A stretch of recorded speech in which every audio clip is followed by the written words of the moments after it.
gathered here today to witness the affirmation of the greatest bond the human family has cherished throughout the ages of time.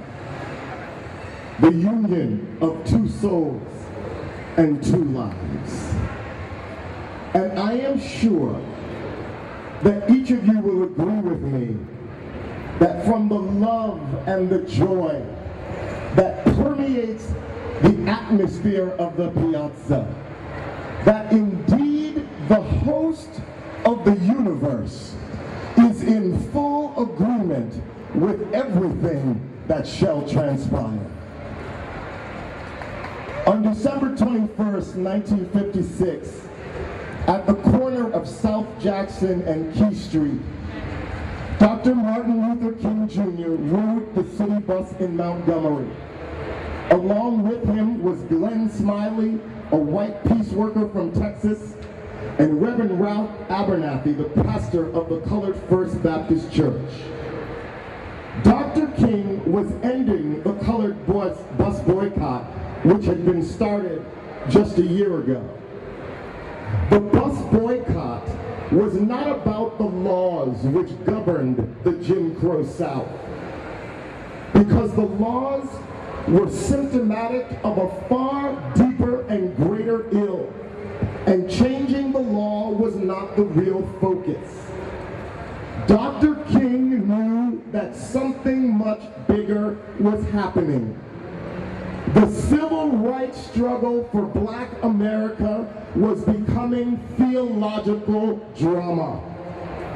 It was no longer a social justice fight under the mantra of equal protection under the law, but it was now a fight for moral justice and the moral inclusion of Black and brown people into the human family, not only with equal rights, but with equal affirmation as viable human beings.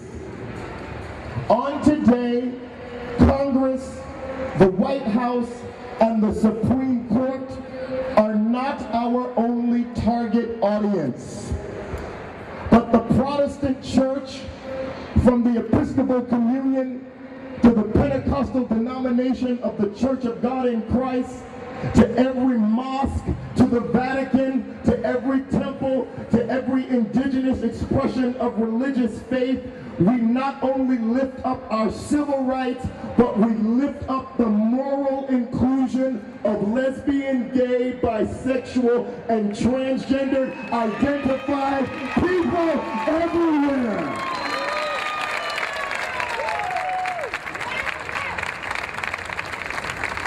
So it is with joy and with exuberance that we now establish and reaffirm your unions. We're here before you, for all of you. So if you are here with a partner, look at that partner. Face that partner. Be together for a moment with that partner. I'm lighting a candle in honor of you who are proudly looking at each other, holding each other, loving each other. I'm lighting a candle in honor of all of you who are proudly celebrating your committed, loving relationship before your friends, your family.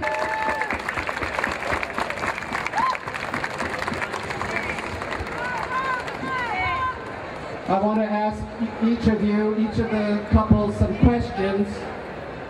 And your answer is, we will, with God's help, if that's comfortable for you. Either we will or we will with God's help. Will you live together in a covenant of love and fidelity? Will you live together in a love that helps you grow and prosper? Will you be faithful and tolerant and understanding of each other? Will you support one another in prosperity and adversity? Will you make your life together a witness to the love of God in the world? I now ask a question of everyone in the piazza, everyone who's come out to support these beautiful couples, and your answer to this question is we will.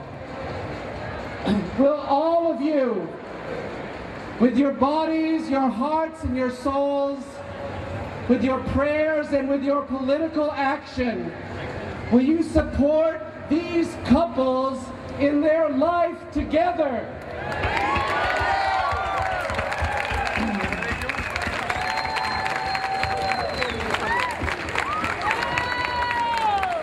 The lives the two of you have lived up to this moment are in some sense now completed. And you now together give over to the creation of a new truth. Your marriage, a bond precious, sacred, and unique to the two of you. In this act, you open up yourselves to a fuller life and to the power of the great, vast miracle of love. Traditionally, we understand marriage in the context of its functionality, the framework